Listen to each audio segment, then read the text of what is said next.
Good evening and welcome to Broadcasting Scotland. It's Thursday the 26th of August and this is Scotland at 7. I'm Andrew Wilson and this evening I'm hosting the programme from Edinburgh. First we will look at today's coronavirus update, then I will introduce this evening's guest, and then we will discuss the stories behind today's news headlines together. Firstly, the coronavirus update. As of 2 p.m. today, since the start of the pandemic, a total of 2,680,003 people in Scotland have been tested through the NHS Scotland labs and UK government regional testing centres. Of these, 2,279,161 have been confirmed negative and 400,842 have tested positive. There are 4,925 new cases of COVID confirmed by a test, although remember not everyone with the virus will display symptoms and not all of those with symptoms will be tested. I'm sorry to say that there are 14 new reported deaths of people who have tested positive. The number of patients in Scotland who have died from complications caused by the coronavirus infection now stands at 8,099. This number only includes those who have died having received a positive test for the virus in the previous 28 days. Of the people who have tested positive, 426 were in hospital last night, 47 of whom were in intensive care.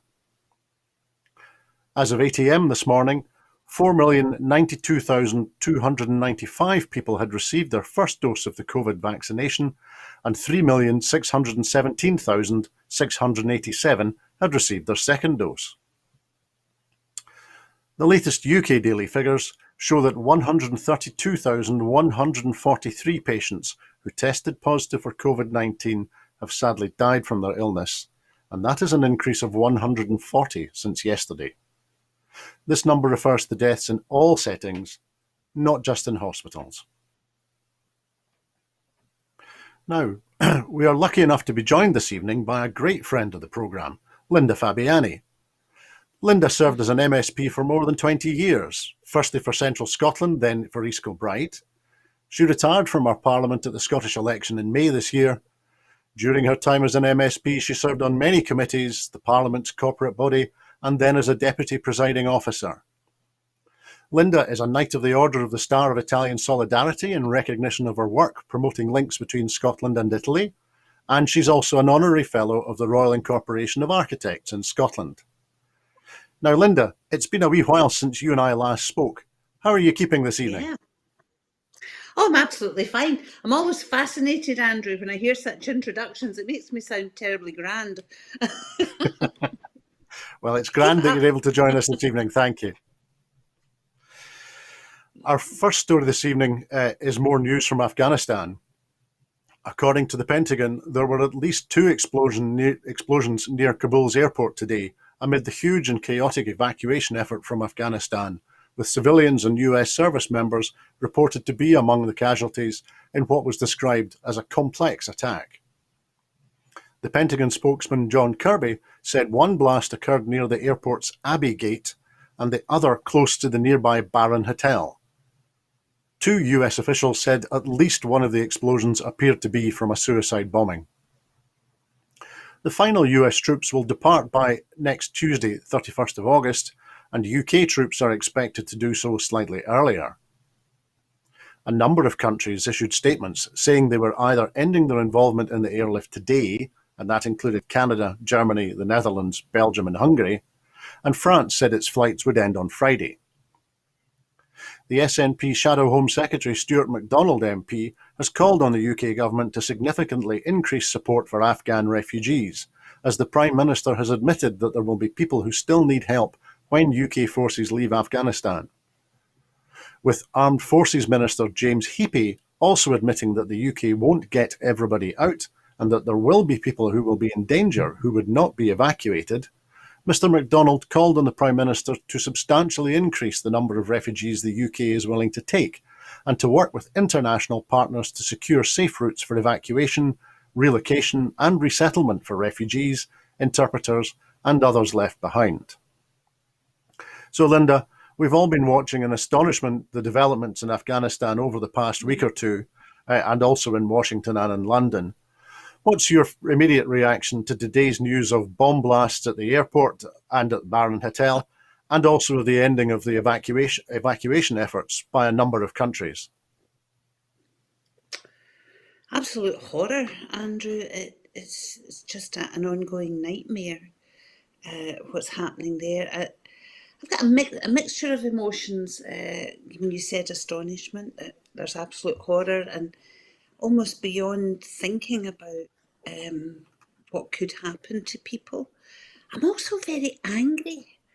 Uh, not just, not just at the sort of very obvious, Biden saying he's coming out and following on from what Trump said and UK following, but what is apparently the lack of planning that's gone on beforehand. If you're going to do something like that, it surely has to be a very, very well planned evacuation. And we hear that they were, talking to the Taliban for a long time in negotiations. And it just seems absolutely chaotic. And then what's happened today makes it even more chaotic for people that are quite clearly in terrible, terrible danger. And, you were talking about Stuart MacDonald, calling to up the number of refugees and, get more people out. But there's so many people who have just been abandoned. I remember when I was growing up reading books about what had happened in Vietnam with the Americans and the fall of Saigon and the amount of people who were just left, dumped. And the same appears to be happening here in Afghanistan. I mean, Kirsten Oswald is, highly upset because she's been getting, a lot of lobbying from constituents about, for example, British councils. You've got the British Council, who are supposed to be sort of arm of the British government, the Queen's a patron and everything else, and they're not getting help either. And when you think how closely aligned they are with what were invaders in Afghanistan, a couple of decades ago, who are now just being left, and nobody knows what's going to happen. The plight of women, what's going to happen to women? People are terrified, of course they're terrified. And it's just like nothing has been gained at all from that invasion, supposedly against the war of terror.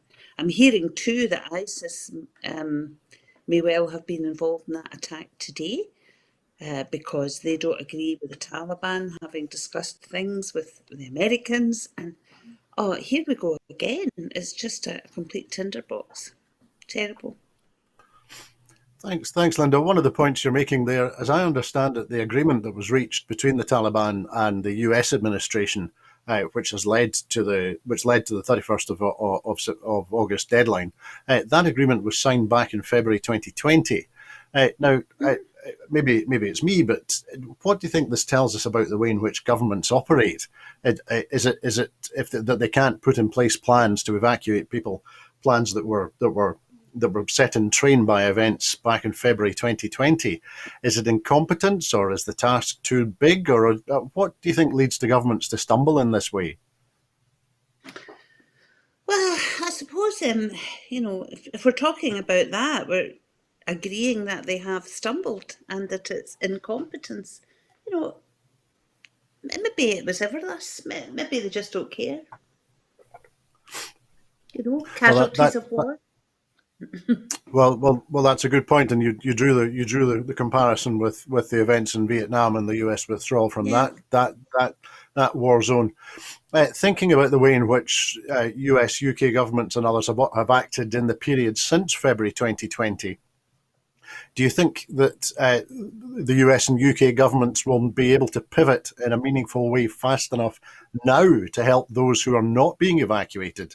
For example, working with NGOs and others to evacuate people over land? I would like to think they would. There doesn't seem to be an awful lot of confidence from those in the know that this is likely to happen. The other thing that I find quite disingenuous about it all is the talk we've had over the last months and a couple of years about the role of Pakistan in all this. Now, I'm not going to stand up for the Pakistan regime in any way, but the reality is that they take most of the refugees. And so I think, there's going to be another huge influx of people into Pakistan. Now, Pakistan have had refugee camps from Afghanistan for a couple of decades now, and longer. And so there are those who are growing up in the refugee camps who will have resentments, huge resentments. And we keep talking about stopping the war, the terror war. We've got this war on terror. Meanwhile, we let people live in poverty, we let people be rootless, and then we're surprised when people react in ways that don't suit us. When you look at the Afghan government that was there, I'm not convinced that enough was done to stabilise that and make sure that the people that were in charge were perhaps the people who should have been. So there's an awful lot in there. This Western diplomacy that we always talk about doesn't always work. And the imposition of our forms of democracy don't always work either in societies that are way behind the West in terms of what we agree is a democratic way forward. So, I'm a great fan of William Dalrymple, the author. And it's really interesting when you read his book about Afghanistan being used as a theatre of war for the Western powers. And then you look where we're at now, the Russian invasion. And I'm not, I think it was used as a Cold War theatre. I'm not convinced at all as to the reasons given as to why Afghanistan was invaded by the Americans and the Brits. I think it was more about their gripes with Russia and everything else. So reading William Dalrymple was a real eye-opener for me a few years ago about the Afghan situation, and practically everything he said in that book is now coming to pass. Mentioning William Dalrymple's a very good point there. His writing about India and Afghanistan is commended. He's a great example of Scots people working and understanding in other communities and societies.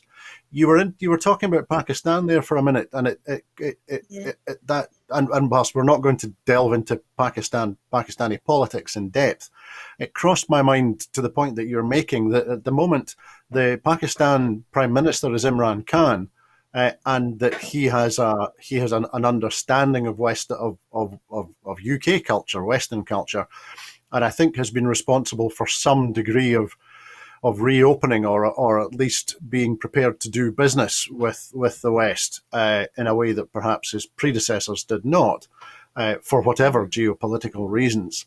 And I wonder, do you think there's an opportunity for the West now to begin to behave to moderate its behavior or alter its behavior, and perhaps operate in a way to support Pakistan, in particular with regard to the refugee crisis that's the refugee challenge that they've faced for many years, and which there is certainly since the Taliban took power the last time, and the increased crisis which is about to engulf them over the border. Do you think this is a chance for the West for UK and US governments to pivot, to change the game, and to do something that helps?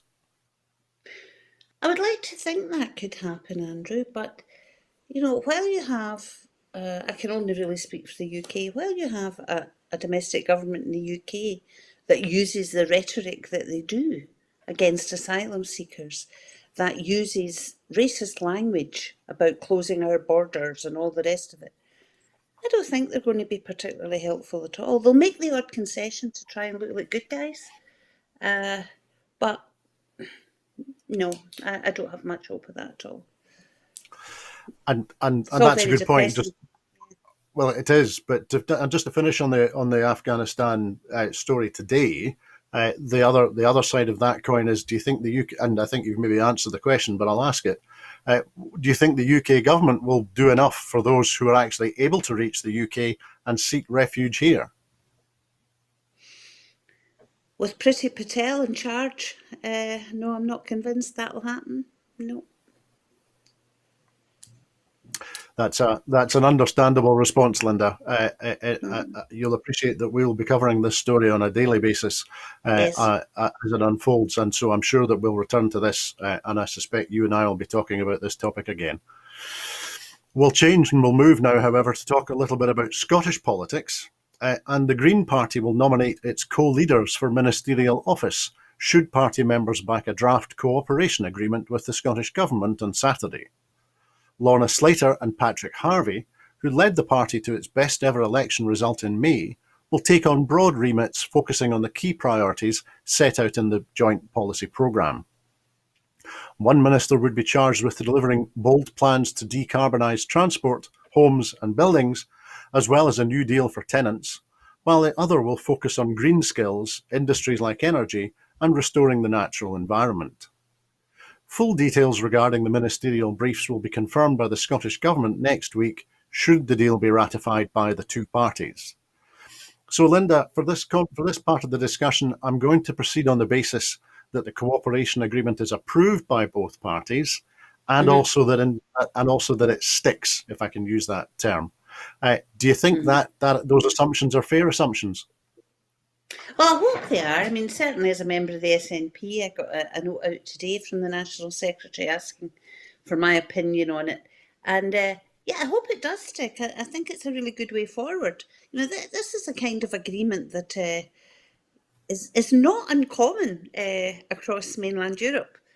And I like the idea of the Greens being involved in government. Um, it's interesting. It's not a formal coalition that's been looked at, but this agreement. What I'm surprised at, Andrew, I don't know about you, but I'm really surprised that it's Lorna and Patrick that have been put forward as nominees. Not that I doubt either of their ability. They're both very, very astute and clever people, and I'm sure they'll do a good job in whatever they're in. But I thought it was really weird that you've got the co-leaders, the two leaders of the party and the group going into government, because I then started thinking, well, how does that work in terms of holding the government to account, which surely they should still be entitled to do? And I'm thinking, does that mean that First Minister's questions will be by another member of the Green Group? Because the idea of a member of the government getting up and criticising the government seems very bizarre to me, and could get overly complicated if you start making conditions on what they're able to criticise. So I think it's quite strange, and I was very, very surprised at that. I thought one of them might go forward, but not the other, with another member of the group going forward too. But hey ho, I don't have a vote in that anymore, so I'll just need to sit back and see what Well, happens. you have input as a member of the SNP. I think, as you said, you had an email this Yeah. morning. But yes, I take your point. Having the opportunity to talk to you this evening about the cooperation agreement, I was going to talk to you first in broad terms about it. From your perspective, what do you think such an agreement, as you say, such a groundbreaking achievement in UK politics, but not that uncommon in other parts of the world? What do you think that the agreement is focused on achieving in terms of politics, in 2021? Well, the main thing for me is about the independence referendum, which is to be in the first half of this parliamentary term. I mean, what that agreement does is gives a clear majority in our parliament that we should have an independence referendum, and that's the most important thing as far as I'm concerned. Then there's the big issues of climate change, green policies, um, which are admirable. I mean, there's sometimes I think that the Greens are a bit previous with what they think can be done in a short time, and the just transition stuff. You look at one side about green jobs, green policies, and you look on the other side about employment and the economy. And there has to be a just balance there. I'm hoping that the Greens and the SNP together can be pragmatic about this and come up with the best way forward for the country. So I think it's a really good way forward is to have this cooperation agreement. I like what's in it. I mean, some of the things I'm pretty sure that the SNP would have been doing anyway, but I also think it's good that you have the green perspective there as well. Because I mean, the SNP government's been in power now for what, 14 years? And regardless of the admiration I have for all the people involved and everything else, it's very, very easy to get into a bit of a governmental rut. So it'd be good to have new faces in there, new policies. And I know that Green Party members are pretty brutal when it comes to holding their own leaders to account and their own parliamentarians to account. And that's no bad thing either. So, yeah, I think it's good for democracy generally. That's a good point that you make, Linda. Thinking also in terms of the impact of the agreement generally, in the preamble it talks in several ways about changing the way in which we do politics in Scotland.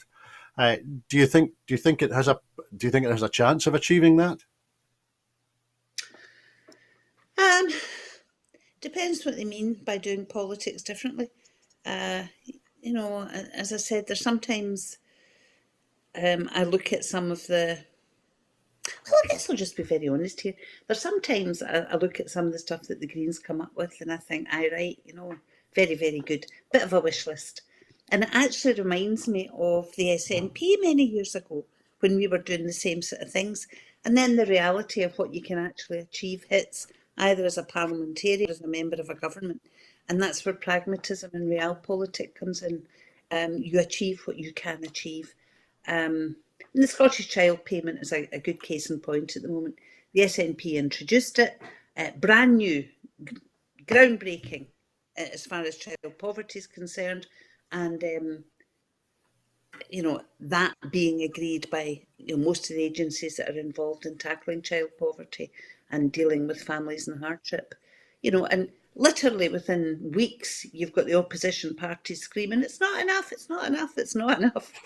And I notice in the cooperation agreement talking about doubling the child payment. I think by the end, maybe by the end of this parliament, whenever, I'm not entirely sure when it says, but there's a pragmatic approach. It's not, right, you have to double it tomorrow. Because if it was doubled tomorrow, you would then find it was to be tripled by the next week, you know. So I think it's good that you're going to have two parties there that are totally au fait with the state of the finances, which is really important, and realistic about what can be achieved within that fixed budget that comes from Westminster, along with all the mitigation of the terrible Westminster policies that have to go on. Thanks, Linda. We're going to talk about finances next as it happens. The Scottish Fiscal Commission published its latest official forecast today, setting out how Scotland's economy is recovering from the pandemic and how the Scottish Government's plans for social security will affect spending and its finances. The SFC's 5-year economic forecast shows Scotland's economy is rebounding faster than was anticipated in the forecast published by the Commission during the second lockdown in January 2021.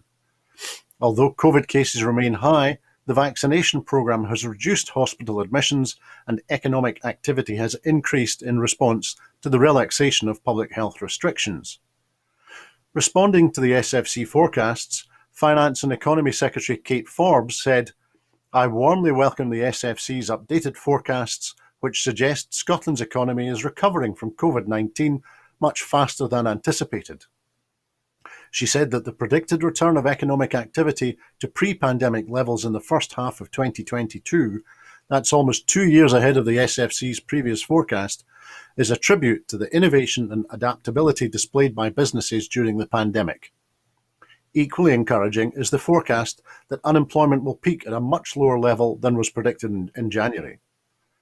Ms Forbes added that the SFC's forecasts are also an indication that the Scottish Government's policy of providing more than £3.7 billion of additional COVID support for businesses, while carefully easing restrictions and pushing ahead with the vaccination programme, has been the correct approach. So Linda, firstly, the SFC report says that GDP should now return to pre-pandemic levels 2 years earlier than previously forecast. In fact, they're talking about roughly after Easter 2022, perhaps, and that this may be a result of the vaccination program and the lifting of restrictions. Do you think that analysis sounds feasible to you? Gosh, I'm no expert, I have to say. I was pleasantly surprised when I did read these reports. A much better picture than I think anyone had anticipated, including Kate Forbes, she's been quite open about that. So that's good, but we can't be complacent about it. Uh, we've just got to keep all hands on deck here as far as that goes. I'm sure it's something that the COVID committee in Scotland's Parliament will be looking at very carefully as well. But one plea I would make, we mentioned earlier about, a new way of doing politics. And we hear all the rhetoric all the time. But, I really, really wish our Parliament would get to grips with the fact that we're all facing this crisis. And whilst there may have been mistakes made, I'm not convinced that MD could have been in charge that wouldn't have made any. I would like to see everybody pulling together to get out of this and stopping that constant carping, whether it be about the NHS recovery or whether it be about economic recovery as we're talking now. Let's take the good news that has come from the Fiscal Commission and say, right, we want to make it a reality. We won't be complacent, but we'll work towards it. And that for me, that would be a new way of doing politics. We can all get back to fighting when it comes to the next referendum, and then for the elections after a yes vote. That's the time for fighting. But see, right now, everybody should be pulling together to get through this. It's a good point that you make, Linda. We'll look at another financial aspect with our next story, and that's the headline that the UK has suffered the weakest recovery since the financial crash. New analysis has revealed that the UK has had the weakest economic recovery of any country in Northwest Europe since the 2008 financial crash. The analysis from the House of Commons Library, using IMF data, reveals that the UK had the lowest growth in GDP per capita of any country in Northwest Europe between 2009 and 2021, at just 5.8%. That's up £1,709 per person. And 13 years on from the financial crash, the UK continues to have the lowest wealth per head of any country in Northwest Europe too. The UK's weak economic recovery stands in stark contrast to Ireland, which has seen an increase in GDP per capita of 37.8%. That's up £28,200 per person. That's six and a half times that of the UK over the same period. On average, independent countries of Scotland's size or smaller have seen an increase in GDP per capita of 20.6%. That's about £9,440 per person, an increase of 3.5 times that of the UK. The UK's slow recovery has lagged behind all 13 neighbouring countries, with growth in GDP per capita running at around half the average of 10.8%. In addition to Ireland, the UK has fallen behind Luxembourg, Germany, Denmark, Sweden, Switzerland, Iceland, the Netherlands, Norway, Finland, Belgium, France, and Austria. Alison Thulis MP said accumulation of damaging decisions at Westminster since 2008 had harmed economic recovery, including a decade of Tory and Labour austerity cuts and Brexit. The SNP Shadow Chancellor warned the UK government was making the same mistakes again, leaving Scotland's COVID recovery vulnerable under Westminster control. So, Linda, I'm very briefly going to take issue with Alison. I don't know why she excused the Lib Dems from that list. I seem to remember there being a coalition government which was ridiculously enthusiastic for austerity. And so I don't see why the Lib Dems are being given a free pass in that respect, but we'll put that to one side. Linda, what does this analysis from the House of Commons Library tell us? For example, when comparing the economies of Ireland and the UK? Well, the very first thing it tells us that all these people that trumpet how Scotland couldn't go it alone, how Scotland, doesn't have the economy and everything else, we're part of the UK. We suffer from being part of this country that is way behind everybody else. That's the very first thing it tells us. The second thing it tells us is that look at Ireland. Why is that not Scotland? What is it that the Irish have got? Are they much cleverer than us? No. Are they much richer with resources? No. No. What they have is the right to take their own decisions and to move forward for the best for their own country. We're always getting dragged behind what's best for parts of England and the establishment that run it. And the thing that really gets me about all this stuff is I'm not, a huge proponent of GDP financially being the thing that prosperity has to be measured by. I believe in well-being.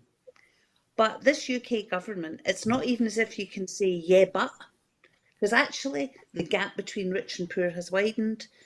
Those who have always looked after themselves are doing so even more so, and so did everybody else. Brexit is going to make this worse. I'm convinced of it. They're hiding behind COVID a bit just now as to the effects of Brexit.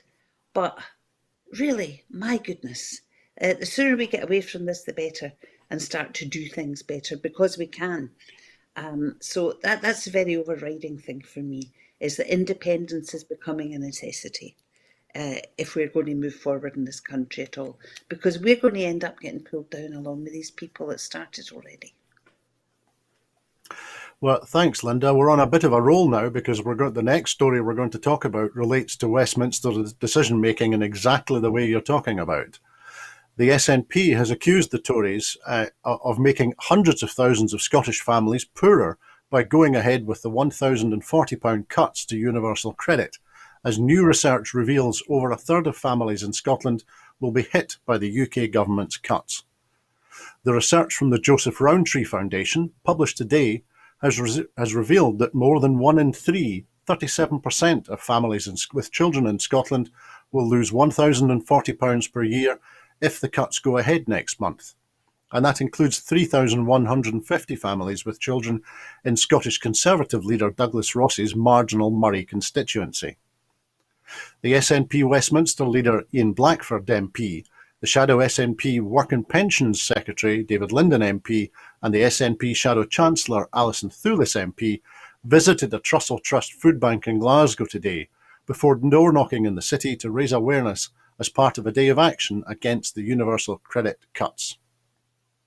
So, Linda, we've mentioned there the 3,000 or so families in Murrayshire. This cut will affect 400,000 Scottish families across the whole country. Why do you, and thinking about the topic we were just talking about a moment ago, why is it that the Westminster government seems determined to pick on the poorest in our communities? Because they're the easiest to pick on. It's a mixture of they pick on those who don't have the power to fight back, and that's what the Tories have been about for many, many years now. That's what they're continuing to do. I mean, the Joseph Rowntree Foundation do sterling work in terms of research, and I never have any doubts about the findings that they come up with, because it's so well researched. But they're not the only ones. I mean, it's not that long since there was a United Nations special rapporteur, whose name I can't remember, was talking about the way that the UK was going in terms of welfare and treatment of the poor, was going back to the 19th century and talking about workhouses and stuff. And when you actually look, I mean, the whole issue with food banks, oh my, it's not that long ago that I myself was tasked by a committee of the Scottish Parliament to do a special survey into food banks, both here and in other places, one of which was Canada. And, the report that we gave at the end of that said we should not allow food banks to become mainstream. They are mainstream now. They are part of the welfare system. And when you've got over a third of Scottish families going to lose all that money every year, these are going to become even more part of the mainstream welfare system. And yes, the SNP government has introduced many different mitigations. It started with the bedroom tax, and then you move on to, they've done the Best Start grant, they have done the child payment. I think there's about 7 or 8 new payments that have been made, but you can only go so far. You cannot cover everything. And and when you look at it, there's an awful lot that the SNP government have done that actually makes people not realise just how bad the UK government is in these terms. I mean, you kind of let people starve, but there's only so far you can go before you can't go any further. And I'm really worried that this is, where we're heading now, because you have a government in Westminster that don't care what the UN say. They don't care what highly respected organisations like the Joseph Rowntree Trust say. They just carry on their own sweet way because they're all right. Meanwhile, on the other side of it, they look for scapegoats who are the poorest in society. They hit the poor really, really hard. But in order to make the poor think that they're not the worst in society, they then hit the asylum seekers and the refugees. So there's no getting away from the fact that these people are just getting worse and worse and actually don't care about the result. They're disempowering people and they're further empowering their own set. And that poverty gap is getting wider and wider. We really need to be taking our own decisions. We need to be looking at a basic income. There's studies going on at the moment, and lifting children out of poverty is the only way forward. And we can't do it overnight. You've got Thanks, me in Linda. right rants tonight, Andrew. No, You've got me on my soapbox. not in the slightest. The points that you're making are absolutely spot on. There could be no argument against it. We'll look at the same issue from a slightly different perspective with our next story, but not a very different perspective. And that is that the UK government has been warned about their complacency about the threat to jobs, as new ONS figures suggest that around 1.7 million workers remain on furlough, with just 5 weeks left until Rishi Sunak scraps the scheme at the end of September. The latest ONS business survey, the BICS, published today, suggests the number of furloughed workers has stopped falling, with 7% of businesses' workforce reported to be on full or partial furlough leave in early August, and that's the same level as in mid-July. Commenting, the SNP business spokesperson Stephen Flynn MP said, "With the clock ticking until Rishi Sunak scraps the furlough scheme in just 5 weeks' time, the Tory government must not be complacent about the serious threat to jobs. Over 1 million workers remain furloughed, so it is vital that the Chancellor ensures businesses and workers get the support they need to save jobs and protect people's incomes and livelihoods." So, Linda, firstly, we know that there is inevitably an overlap between those who are in receipt of universal credit and who are going to see that reduced if the Tories get their way, and those who are actually in work. We know that the levels of working poor are at their highest in recent decades in the UK at the moment. Mm-hmm. So, what do you think is going to, if the Chancellor presses ahead with his determination to end all furlough in a few weeks' time, what do you think the impact is going to be? Well, it's interesting. We talked earlier about the brighter economic forecast that came out about recovery being quicker than everyone thought. But that recovery will only be sustained if all players, everyone involved, works together to make sure it is sustained.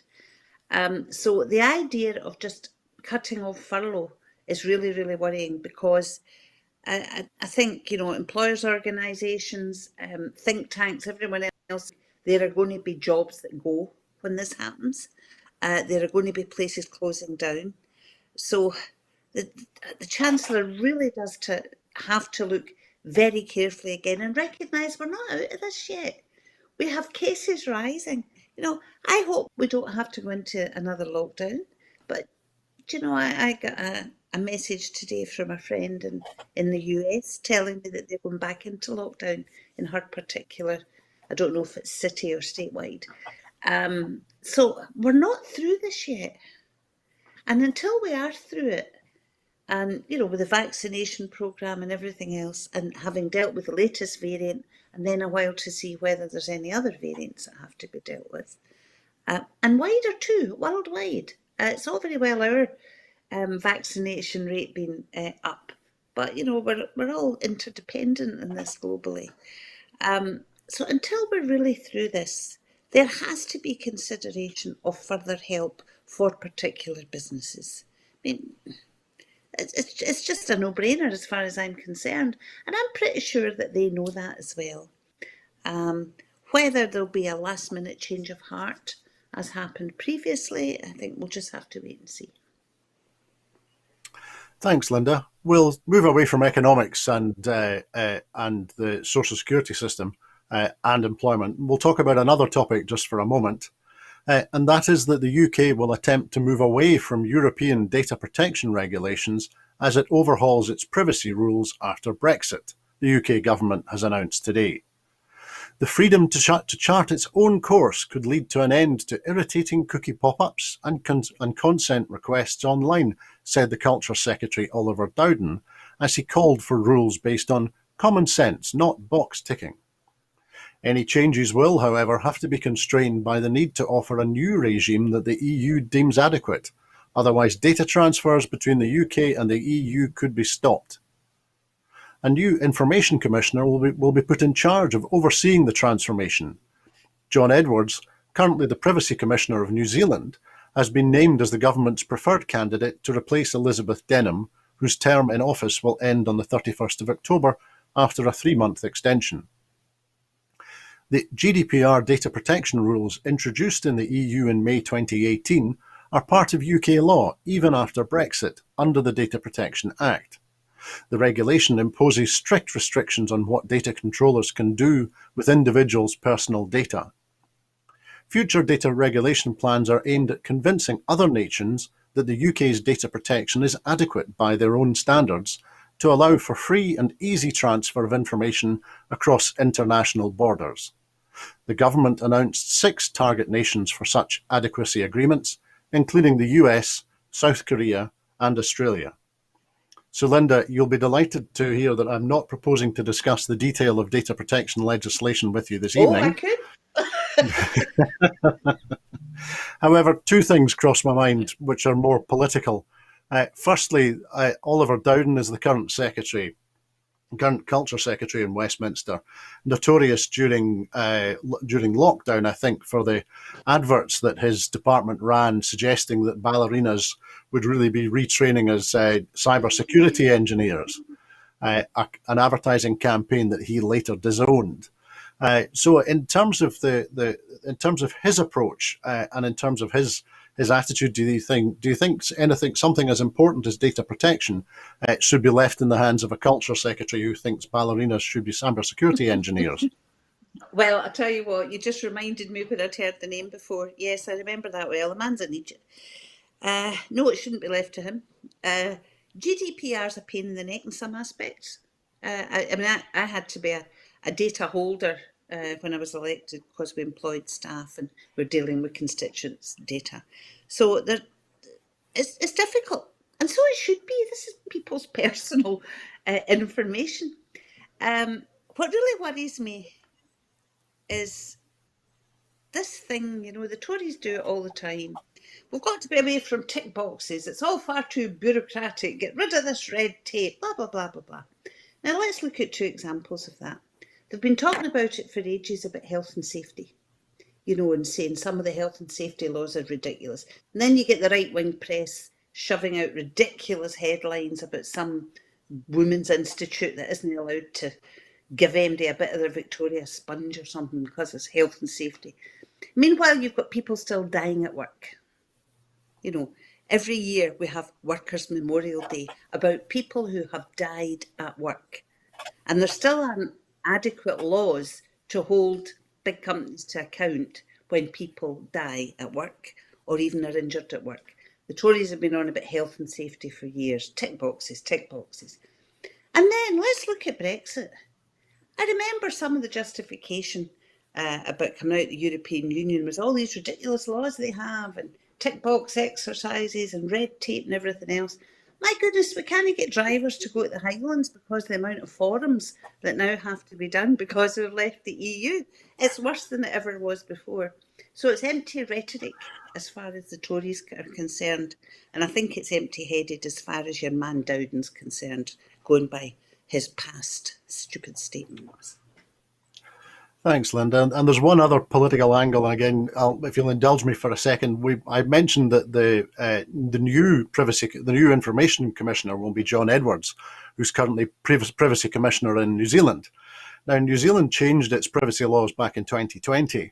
And one of the curious things that they introduced, which, as I'm told, is in Section 100 of New Zealand's Privacy Act, Section 100 allows for those who have breached the law to apologise without admitting responsibility or fault.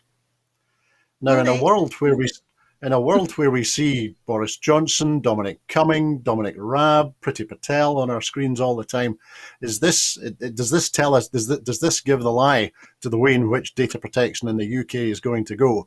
We'll be given some form of empty rhetoric apology, and nobody will do anything to make it right. Well, they're very good at that already, aren't they? They never admit liability for anything. I mean, the other thing I didn't say there is, in the very basic thing about when you go onto a website, if they're going to take away the tick boxes that whereby you have to give permission for your data to be used, or, goodness knows what people would be signing up for if there weren't these flashing warnings coming up. Yes, they might be annoying, but you know what? They're a safeguard. And when you look at the way data has been misused in terms of elections, for example, in terms of the Brexit campaigning and everything else, if they could even get round the stuff that's there already, that they're talking about being overly cautious, what's it going to be like when, first of all, when they can just do things without having any checks or balances, and as you've just explained, Andrew, when they can just say, well, that's a shame, sorry about that, but you know what, it wasn't me. Sounds a bit of a Absolutely, Linda. Absolutely. And your point that data protection is important, it's protected for a reason, is an important one. We'll come back to Scotland with our next story for a minute, and the announcement that social security expenditure in Scotland will total £5.2 billion in 2026-27, according to the Scottish Fiscal Commission's latest forecast report, which, as we know, was published earlier today. The amount spent is projected to increase by £1.5 billion over the 5 years due to a variety of reasons, including an increase in benefits provided, inflationary rises to payments, Scotland's ageing population increasing caseloads for payments to support the pension age group, and more children and working age people receiving disability benefits. It is expected that more people will access financial support in the coming years as the Scottish Government continues the rollout of devolved benefits. This includes the adult disability payment, which will replace personal independence payments for disabled people of working age in Scotland in 2022. The Scottish Child Payment will also be extended to children up to the age of 16 from the end of 2022 if data relating to this benefit is received from the Department for Work and Pensions on time.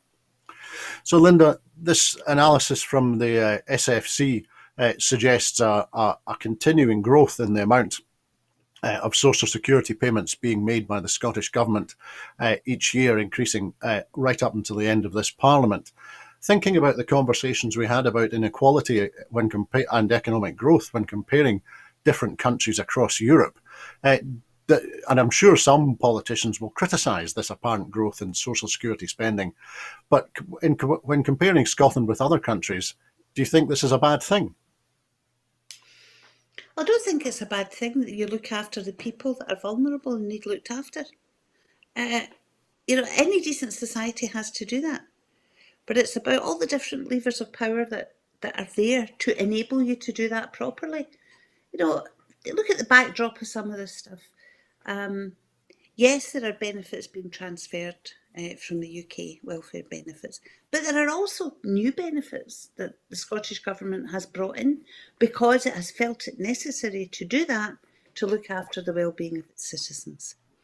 Pensions were mentioned there. Well, the UK government has raised the state pension age. Now, there is a decent argument to be had about that actual fact, but there is no decent argument in defence of the fact that some women are being left in poverty for a few years longer than they ever should have been. The WASPy women, as they are called, because they have been disadvantaged by that change. So there's all different elements going there as to why this welfare bill is rising. There's all sorts of different things we have to look at as well. There are people who will always require disability payments, always.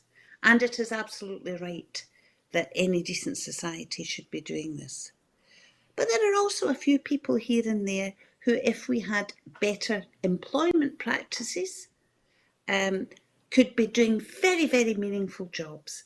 And I know there's quite a lot of work going on with the government about that as well, as far as the powers currently allow them to do that.